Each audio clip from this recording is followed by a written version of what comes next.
Egaa kabajamtoota hordoftoota keenyaa deebinee dhufneetu jirra. Wanni qabannee isin dhufne immoo koompitara keessan yeroo akkanumatti waayifaayiin yookiin konnekshinii kanuma ilaaluu jirtan akka tasaa yoo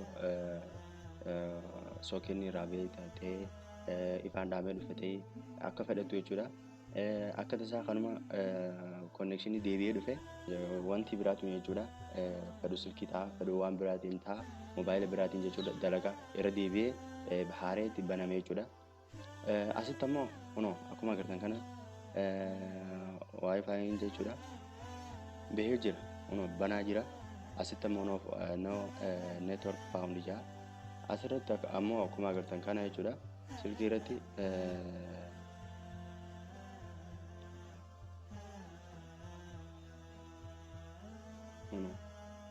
akkuma agartan gaa silkii irratti ni agartan kana YouTube ilaalu jira. YouTube ilaalu jira akkuma agartan kana.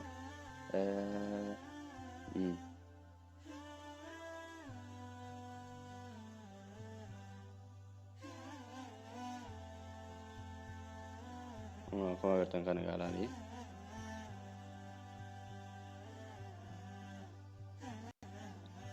Akkuma agartan kanatti hojjechuu jira jechuudha YouTube connection keenya. Asitti ammoo yeroo dhufnu akkuma agartan kana no network found jira. Asitti ammoo wifi banaan. Fakkeenyaaf amma cufneet illee yaabannu akkuma agartan kana cufne kilik goonee gisee bannee wanni deebi'aa takka illee hin jirtu jechuudha. Amma illee irra deebi'eetii isin garsiisa. Connection keenya ni jira jechuudha. Akkuma agartan kana yookaan akkuma agartan kana connection keenya ni jira jechuudha. Kanaafuu akkam goona kana furmaatatti kanuudhaaf jechuudha. Yosuma kana tuyne kilik goona wifi kana right click goona kan mirgaasan tuyne maawuzii keessan yookiin touchpad keessan tuquu dandeessan jechuudha. Haye go to setting kan kana tuyne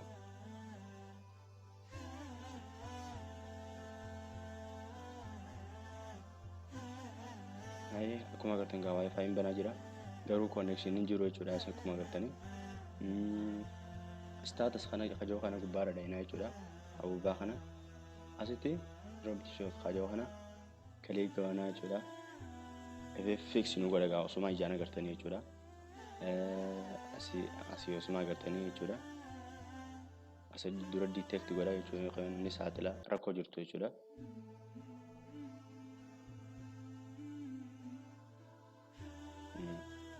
Kan networkii kamii barbaadda asii jaa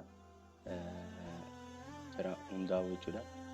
Kanaafuu next jennaani.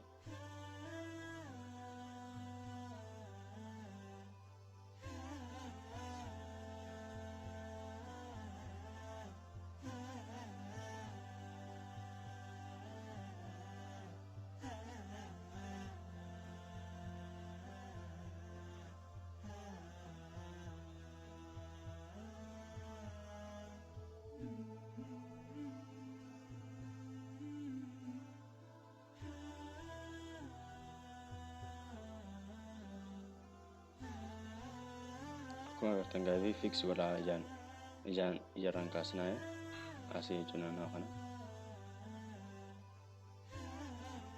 ijarraan kaasnaa asitti illee waan deemu jiru ni agartanii fix godhee nu bitaa jechuudha.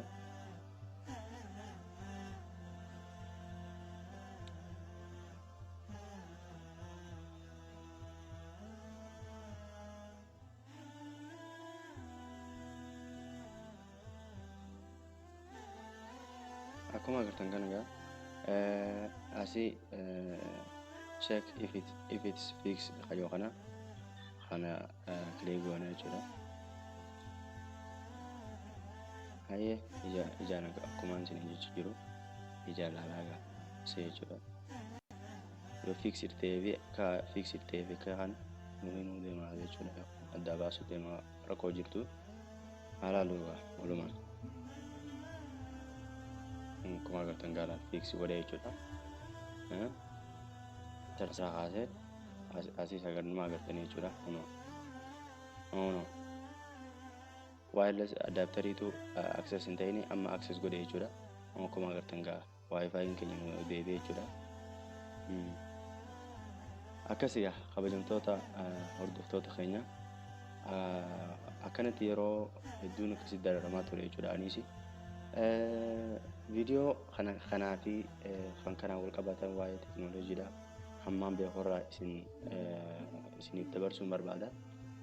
Kanarratti ammoo nu jajjabeessaan dhaamsa kiyya waan ta'eef chaanala keenya kanaas subscribe godhuudhaan nu jajjabeessaa isiniin jenna.